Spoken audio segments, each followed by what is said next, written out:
It's the end of the year, 2025. It's been a great year for video games. I've played a whole bunch of them, and I've played a lot of those games. We'll get into those discussions as we go. But this is going to be my top 10. I'm going to start number 10, go all the way to number one in my game of the year. I'll do a little blurb on each one. And what I want is for you to let me know what your top 10, top five, maybe your top three is down in the comments. I think it'll be pretty varied. There's some really popular games this year that I don't have on this list. In fact, my number 10 is a game I didn't even like that much, but I liked it more than the other games to get that last spot. After number 10, there are the games I enjoyed quite a bit. So let's jump into it right now. Okay, here at number 10, I have Blue Prince. This is a essentially a puzzle game, first-person puzzle game, where the whole goal is to go into this empty mansion and build rooms. Long story short, to get to the end is how I'll describe it. I don't want to spoil it. Admittedly, this is a game I didn't completely finish. If you've played it, you'll know what I mean. But I got the gist. I played enough of it to appreciate what it is, to get what they were doing. I'm definitely not as high on it as a lot of people were. There's people who thought this was like the most brilliant game they'd ever played. It's neat. My issue with it is that it's a little RNG based. It's not purely strategy or purely knowledge of the game. And so, you know, it didn't hit with me the way it did with some other people. But I do think it deserves some recognition. It is one of the games I enjoyed this year quite a bit. So I wanted to throw it on here at number 10 is Blue Prince. Here we have Mandragora, Tale of the Witch Tree, I believe is the right way to say it. This game was one I actually played a demo of, I believe late in 2024. I am not into these kind of games. If I have to be totally honest, this isn't my typical genre or style of game. But this one in particular, for some reason, I think it was the way that it wasn't super frantic. The gameplay and the combat, it has parrying, it has rolling, it has, magic that you can use in various different builds and armors and weapons and all that.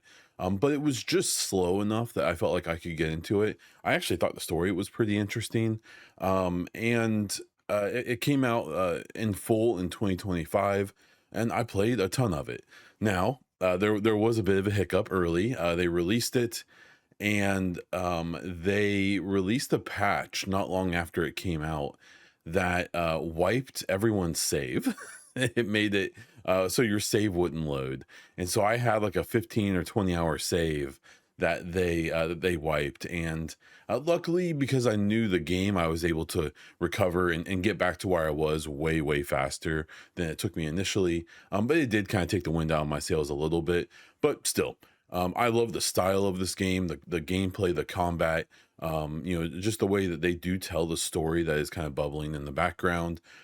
I thought it was worth a nod on here at number 9. And I think if you like this kind of game, if what you're seeing is appealing to you, definitely check it out. I am a huge like city builder, real-time strategy fan. To this day, I still think that the game I have the most hours in is probably Age of Empires 2. But that game's pretty dated at this point. I've gotten my hours in there. So whenever there's a newer game that seems like it might be of my interest, I try it out. The Anno series, I'm actually fairly new to. Anno 1800 was the first game I ever played in that series, which it spans many years. I want to say there's 5 to 10 plus games. And this one was interesting to me because Anno 1800 was purely it was a city builder and a naval combat game. But there was no ground combat, and that's something, it just seemed kind of odd to me, honestly.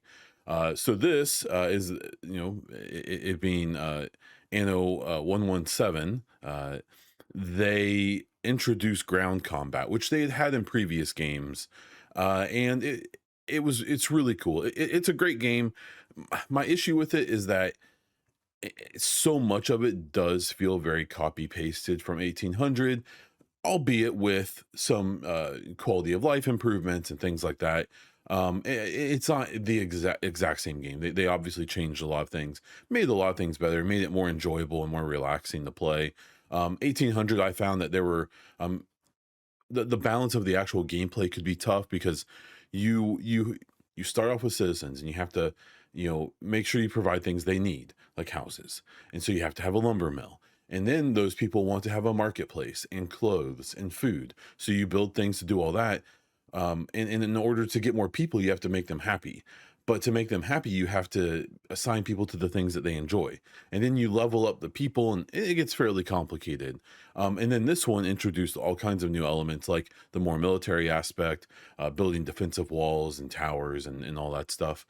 Um, it's not a perfect game. I played through the campaign, which was only 2 acts, even though it definitely 1000% seems like there was supposed to be a third act in the story. It just kind of throws you into the game, and the story's over. I believe that data miners have even found evidence of an act 3 that they just didn't finish, which sucks. Is I thought that the story directed part of the game was pretty good, because then when I went on and tried to just play the like kind of jump in and play version of it, it just didn't hit for me as much. And I did drop off of it after I got a good 30, 40 hours of gameplay into it. So, if you're into this type of game, I do highly suggest it. I very much enjoyed it. And it's an Ubisoft game. So there's a really good chance that here in, a month or two, it's going to be like $10. Here we have South of Midnight, a game by Compulsion Games. This is one of the Xbox studios. This game was an interesting one for me, and I've ran into games like this before. I love the art, I love the story, I love the characters, I love the voice acting. I enjoyed the puzzle parts of this game, the platforming parts of the game, so much, and I just did not like the combat at all. Um, I'm under the impression that if I would have stuck with it, it gets better, and it gets more, playable as time goes on. But this is a game that, and part of its accessibility features is it allowed you to skip the combat sequences, for better or worse. And that's what I did with this game, just to be straight up. Um, that said, I do think that the combat would appeal to a lot of people. I've seen people be perfectly fine with it or even enjoy it. But beyond that, this game still makes my top 10 because of all those things I said to start off. The music in this is so, so good. The storytelling, I think the stories are what got me the most, the characters as well. But the stories, you start to play this and you can tell there's some like darker themes here and things like that. But you don't realize how dark the themes are until you really start getting into the game. And just as an example, one of the stories that you go down is the story, I believe it was of two brothers, one of them being, like an intellectually delayed person, and being troublesome to their family, and essentially they trapped him in a tree, and that's where he continues to kind of live on after death. And that's one of the things you have to resolve in the game. And the music that tells that story is so good. And then what you're discovering on your own, and stuff like that was so good. So like, you're seeing even the combat sequence here if you're watching the video. Again, it wasn't really my thing. It just, I couldn't get into it. I tried for the first, probably half of the game, and then I got to the point where I was like, look, I just want to experience the story, and that's what I did. I suspect if you enjoyed the combat, you'll like the game even more than I did.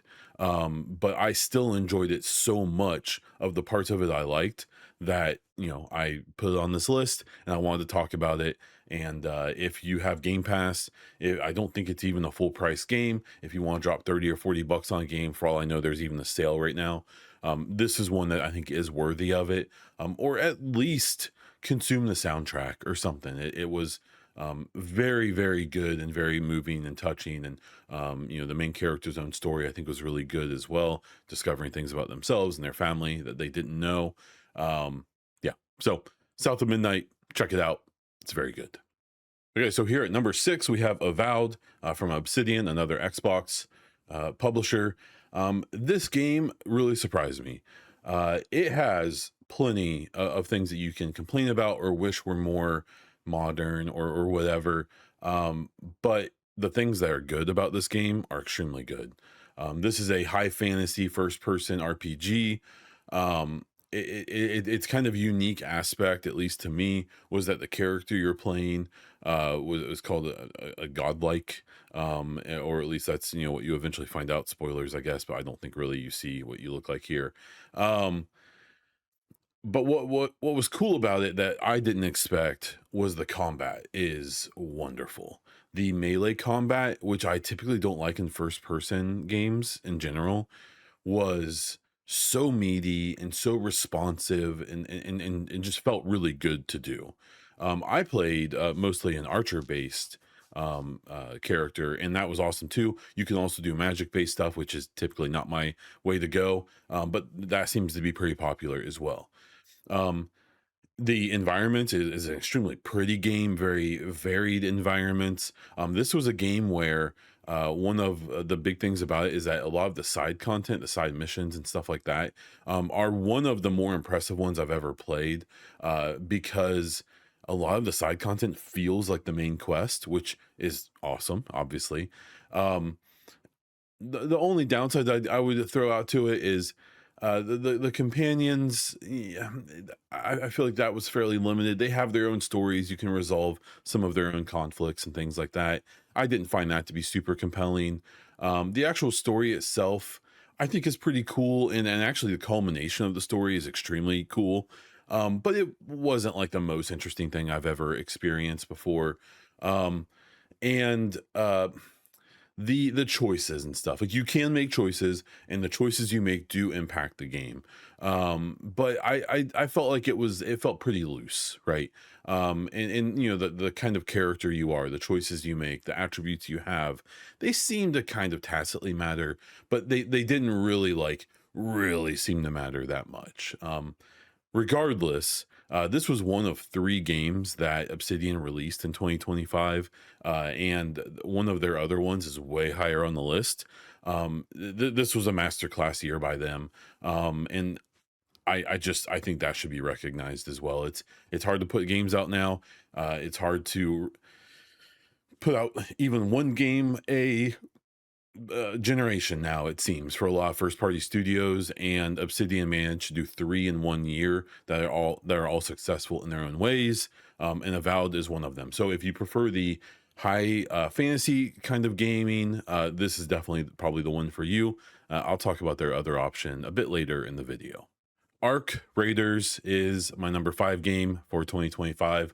This is the sensation game that even to this day is still killing it with player numbers, and has definitely built a very passionate player base, for better or worse. That's probably a different video. But this is a extraction shooter, third person game, PvPvE. Has just the best aesthetics and style. Has the actual gameplay itself is some of the best third person combat, just in the feel of it, that I've ever played. Reminds me of like the Division. Honestly, I would probably argue that the actual combat and the way this game plays probably feels better than the Division, which I never thought I would say. This comes from a Swedish studio, which is where the Division is also made.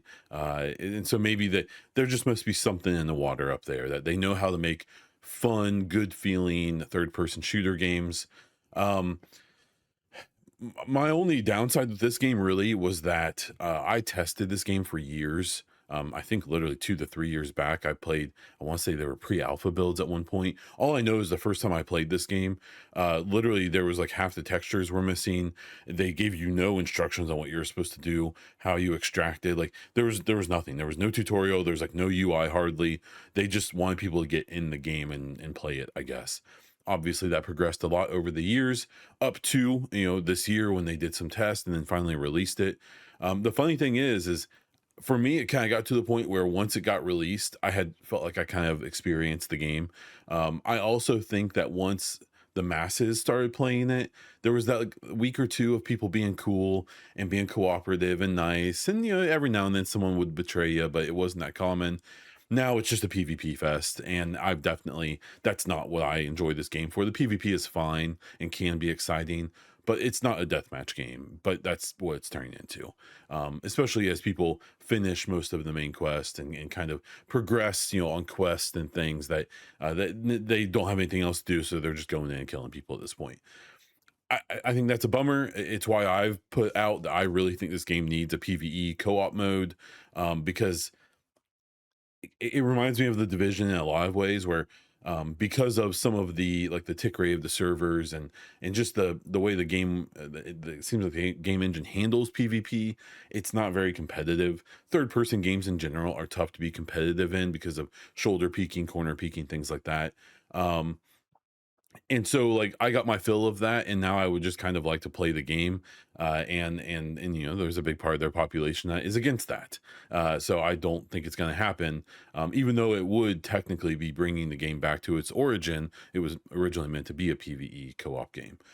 That's a whole different video, that's a whole different story. Regardless, the aesthetics of this game are unbeatable. The sound design, the music, the world designs, it's just top tier.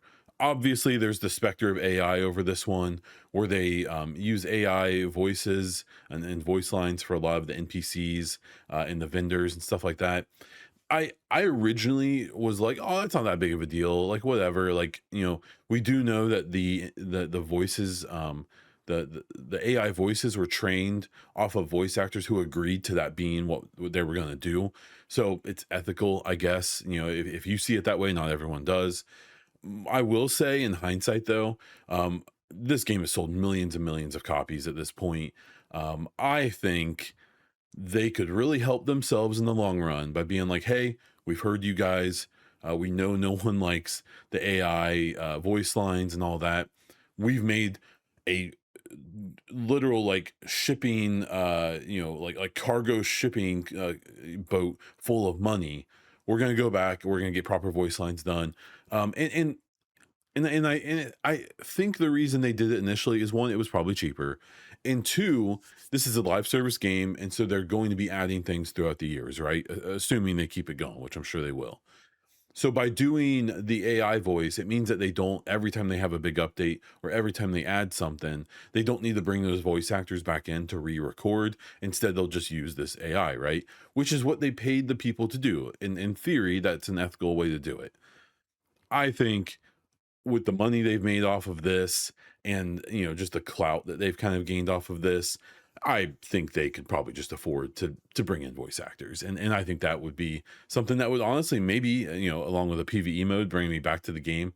But even with those quibbles, amazing game, deserves its spot in this top 10. For a lot of people, it's going to be even higher, and I'm excited not only to see what they do with Arc Raiders, which I'm curious about, but I'm excited to see what they'll do next in general. I would love them to do like a single player game, like a campaign or a story focused game at some point, because they have the chops for it. There is story in Arc Raiders, even though that's not the focus of the game, and it's very cool. And I really do believe they can make a really interesting story based game. Heck, make it about the fall of man in this world, in the Arc Raiders world. Let's see how this happened. What drove some of the people to go into space, and we don't know where they went. Maybe do a game about that too, and let us know what happened to those people who took off into space, and then let us know how Speranza was founded. Are there other Speranzas around the world? Like, there's a lot of meat here that they could explore, and I would be really into it. I do hope that they take their newfound money and success and maybe fix some of the things that people don't like. But regardless, amazing game. Try it out if you haven't already. If it gets your interest at all, Arc Raiders is awesome. Assassin's Creed Shadows really surprised me this year. It has been a pretty good while since I like really got in to an Assassin's Creed game.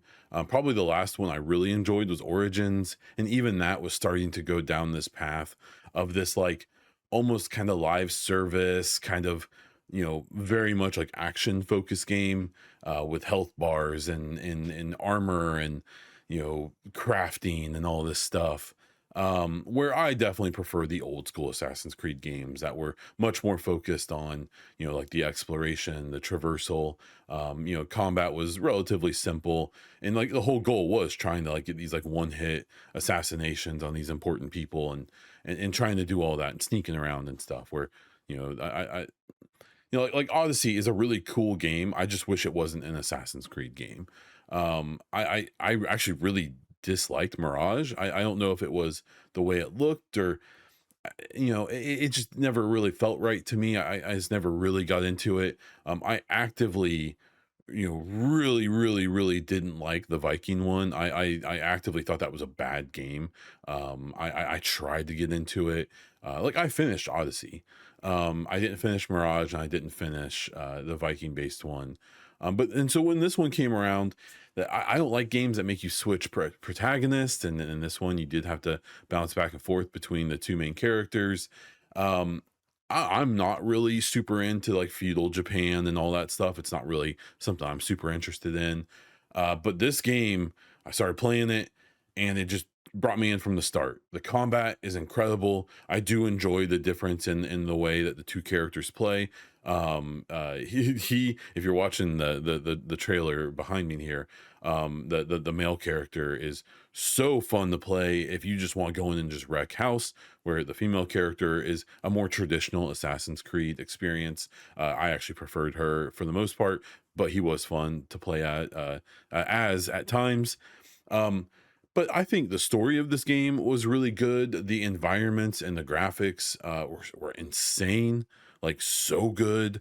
Um, the story itself I thought was great. It kept me going. At the end of the day, I think the only thing I really have to complain about was that it was pretty drawn out. I want to say in like after I got through like two-thirds of the game, you basically I got like level gated, maybe because I was going through the game too fast. I mean I was doing side stuff. I don't know. I don't know what happened, but I like had to farm at one point to get my level up to a point where I could finish the game and finish the main story. And it was great. I finished it. I loved it. I enjoyed the way it ended. It was just really, really good. That's why I have it this high on my list. And I truly do believe this is a game that got some weird press, and definitely fell victim a little bit to the weirdo conversation on social media and stuff. And obviously, they put a black character in this game, and he's roughly based on a real person, even though the details are almost certainly exaggerated and stuff. I didn't care about that. I thought he was really cool. I thought he was a great character. And it did have some of those Assassin's Creed quibbles of the more recent games, or prefer the old ones. But there's moments in this game where you're discovering and you're getting into some of the Assassin's Creed lore. And man, some of those moments were extremely cool. Like, just felt very, very good, and really made it feel kind of worth it to get into it. So um I love this game. I thought it was really, really good this year. I think if you are more of an old school Assassin's Creed fan, kind of like what I said about Anno 117, this game is probably going to be really cheap if it isn't already at some point. I highly suggest it at least once the price drops a little bit, because I just think it was a return to form in a lot of ways for someone who maybe didn't love the last few. Okay, here at number three is The Outer Worlds 2. This is the other Obsidian game that I have on my top 10 list. It's right here at number three. This game is so freaking awesome. It's one of my favorite RPGs I've played in forever. If right off the top, if you want me to give my highest praise I can give it, this is the most reactive game when it comes to choices you make, things you do, the character you build. It's the most reactive game I think I've played since Baldur's Gate 3. I'm not saying it's as good as Baldur's Gate 3 in the traditional ways, right? This is still an Obsidian game. They aren't doing the like hyper realistic anything. It is what it is, right? But it does it really well, and it does a lot of things really, really well. So let's talk about those. So graphics, you're seeing it here. It has a stylized look. It's not a photorealistic game. That's partially maybe due to budgets and stuff like that. I have no idea. I will say the game ran extremely well. I played it on Xbox Series X, and it ran awesome on there. I had no major issues at all. But I thought it looked really good. I think it has the old school Fallout conversation systems where it ping, it squares up the other person there. You see their reactions and their the lip sync. I think it looks really good. I think the characters for the art style of this game, look awesome, and I was very impressed by it. Um, one of the things that surprised me was the companions. The main companion, one of the first guys you meet, which I'm gonna try to stay spoiler free here. He is awesome. And when the game starts off, I feel like you kind of get this feeling like, oh man, I'm gonna ditch this guy as soon as I can. And then I never did because I really liked him. I thought he was a really interesting character. You can dive really deep into what's going on with him and his background. I think all of the companions that I found were like that, where they were deep. You could get as deep into their backgrounds as you wanted to in a lot of ways, either through conversation or through like side quest completion. Here's a thing I'll admit. I think there's like 6 companions or something. I never even found 2 of them. And I did like a 50 or 60 hour playthrough in my first, my first playthrough, which this is a game that I don't know how soon I'll do another playthrough. I will do another playthrough 100%. And the main reason is what I started off with. The reactivity of this game is insane. The attributes that you pick, the background that you pick, the choices you make, which there are a ton of choices you make in this, both in the main quest and side quest, that all seem to culminate at the end and matter. Like they truly seem to. Um, I just I was so impressed by this game. It's the story is really really good and really kept me going, kept pulling me through, and really was a big motivation for me to keep playing. Um, I just I don't know. It's hard to explain how much I love this game. It's not this like the way that people talk about, like, it's not cyberpunk, right? Like I'm not going to try to pretend like it's cyberpunk 2077, even though my hottest take would likely be something like, I think this game actually has more depth than cyberpunk 2077. They're very different games going for very different end goals, right? But I think that this was such a insanely enjoyable game to play. And my only wish really is that I wish it was a little shorter so that I would feel more motivated to do like multiple playthroughs. But then the length of it, like it feels good. Like you're getting your money's worth. I played it through Game Pass, obviously, and I don't think it's even a full price game. This is the one where they were trying to do it for 80, I think, and then they dropped it down to 70 or 60. If you have Game Pass, play this game. At least play the first couple hours. If it grabs you, keep going. I will say it starts a little slow, but once you start getting into the thickness of it, it's awesome. It's so good. I love the finale. I love the ending. I love the choices you make. I love how it's extremely obvious that choices you make affect what happens at the end and the choices that you have to how to end the game. I'm really curious to dive into it, see the things I missed, like look up guides and stuff, see what I missed, see what the other possibilities were for endings and stuff. To find those 2 other companions and actually experience them and their stories, and because I didn't, and I still loved what I played. So the Outer Worlds 2, just brilliant work here by Obsidian. I can't believe, again, this was one of 3 games they launched this year. Um, I am a little sad that it sounds like there, or at least currently, aren't plans to do an Outer Worlds 3. Even though I think like hopefully one day, but it could wait. I will say the Outer Worlds 2 100% makes me hope that they do a Fallout game. I know that we'll see how protective Bethesda is of that, if they would ever let that happen, like a New Vegas 2 or a new game entirely. But they have the chops. If the team who did the Outer Worlds 2, now with Tim Kaine, one of the original Fallout makers, who's returned to Obsidian, throw him on this team to kind of advise and give his experience and knowledge, they could kill a Fallout game with this team. I have no doubt in my mind. It was awesome. So play the Outer Worlds 2. It's my 3rd favorite game this year. Battlefield 6 is my number 2 game of 2025. I freaking love this game, and it is far from perfect, but it is awesome. It's a return to form for DICE, for Battlefield. My history with Battlefield is extensive. I've played since the very first one, even though I've never actually played the second game, which was kind of interesting. I didn't have a good enough PC back in the day to play that one, but I've played everything else, all the Bad Company games, all the mainline games. I've played 2142, the robot game.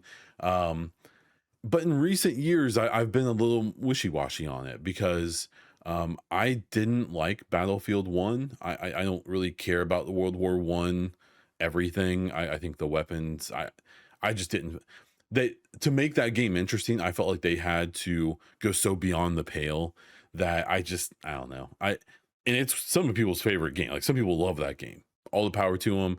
I just don't like that era. Battlefield 5, the World War II game, I actually thought was decent, but a lot of people didn't.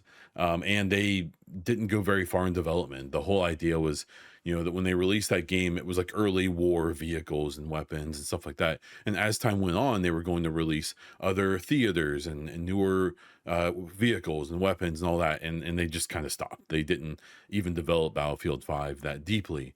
Then they did Battlefield 2142, which, you've probably heard about if you're involved in gaming at all. It's a game that they definitely tried to kind of, it looks like they tried to make it like an extraction shooter game, realized in the last like 6 months that their extraction shooter mode sucked, and reverse course, tried to go back to the more classic Battlefield formula, but it was too late. And so when the game came out, the extraction mode was terrible. No one liked it. And the multiplayer was missing like so many basic essential things from the game. It also caught a lot of flack for not having a single player campaign. Suddenly, a bunch of people, I guess, liked the Battlefield single player campaigns. Battlefield 3, Battlefield 4 had interesting campaigns, but they weren't like amazing. Even Bad Company had an okay campaign. Battlefield 1, the World War One game, had these like episodes, these like short campaigns, which those were actually awesome. I love those. But Battlefield 2142, I don't think Battlefield 5 had a story either.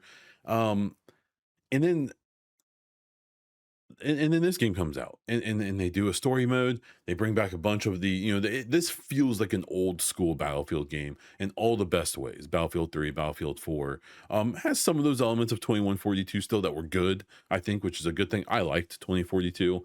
That is a controversial opinion to some. um what I will say, if I have to give any negatives on it, is the story in Battlefield 5 sucks, or Battlefield 6 is awful. It's not good. It's okay. It's just basically a few big set pieces. It's relatively short. I want to say it's like 10 missions, and they're each maybe an hour long at most.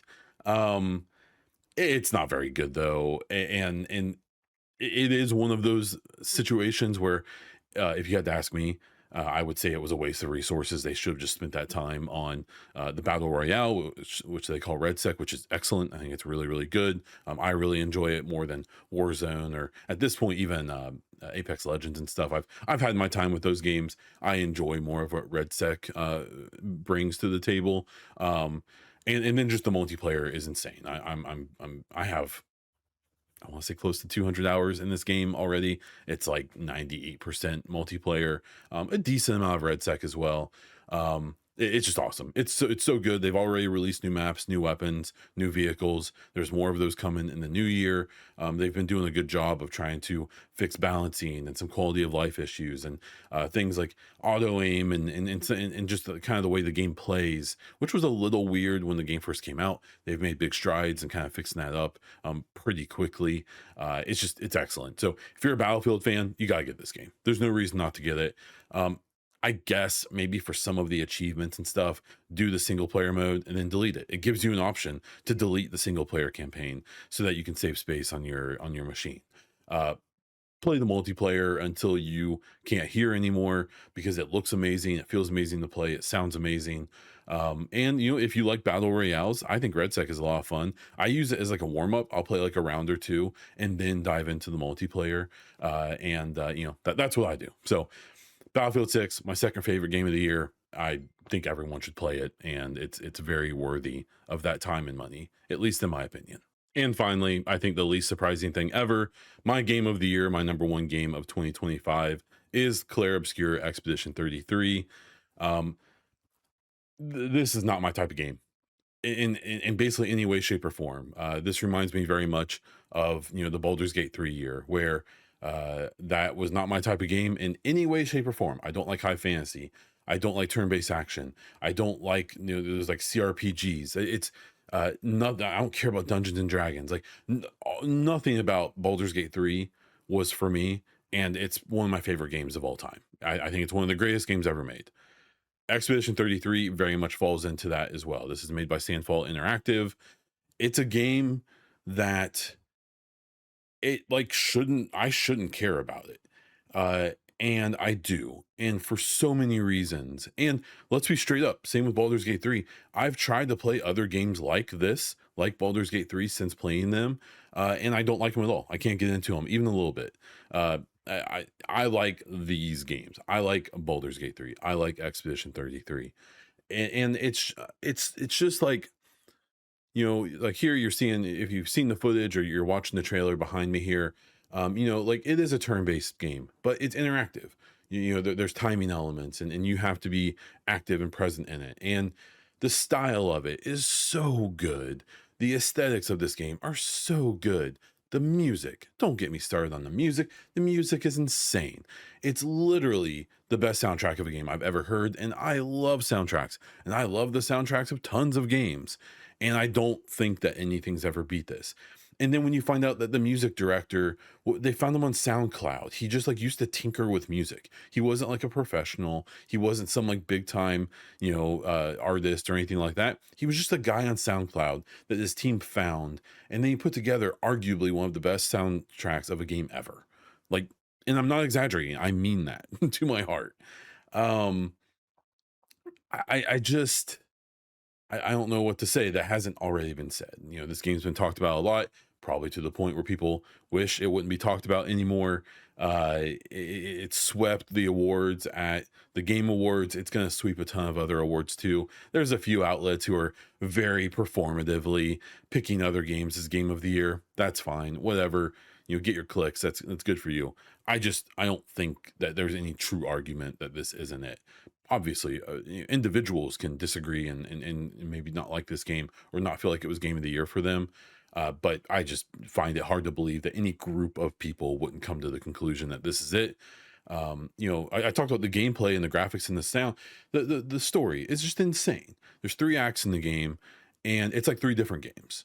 And I don't want to spoil that or explain it more, but it is. And because the act 1, you're immersed in the story that we know all about. These people are trying to stop this paintress who, every year writes a new number on this board out there, and everyone that age and older dies. And so all the people who are going to be next go out every year on this expedition to try to stop the paintress and save everyone who's younger than them. And that's the story of Act 1. And then Act 2 and 3 goes places, right? And it's so good. And it's insane that this is the first product from a new studio. And I know that the studio has a bunch of Ubisoft devs and devs that are existing, and that matters. That experience does matter, but it's still a new studio. And we've seen dozens of studios in the same situation, with developers from these big AAA studios who all come together and try to make this AAA big time game, and they never release a game, or the game sucks, or it comes out and it's okay, and they shut down and disappear. And whatever they did here with Expedition 33, other studios and big publishers are going to try to bottle this and do, no, maybe not make this kind of game exactly, but they're going, others are going to try to do what Sandfall did here. Sandfall is going to try to do what they did here again with their next game. And maybe they probably, no one will probably be able to do it. This is the type of game that, at least in my opinion, comes at a very special time. It's all about timing and luck, and it just happens to work out where a game like this can come from a studio like this. And hopefully they can replicate this. Hopefully they make more games in this world, or entirely new games, new IPs, whatever. And maybe other publishers and studios can try to copy what they did here. I don't know, but I'm glad they did it, because the experience of this game, playing this game, the emotionality of it, the humor of it, the exploration of it, and the kind of the wonder this game evokes from even like an almost 40-year-old dude who doesn't even like these kind of games that much is just so cool, and it's unique. And I'd be surprised if I ever have the same experience I did with this game ever again. Obviously I'm going to love other games. Obviously I'm going to care about other games and be blown away by games in the future. But I don't know if I'll ever have the experience I did with this one ever again. The other thing is I talk about the 3 acts.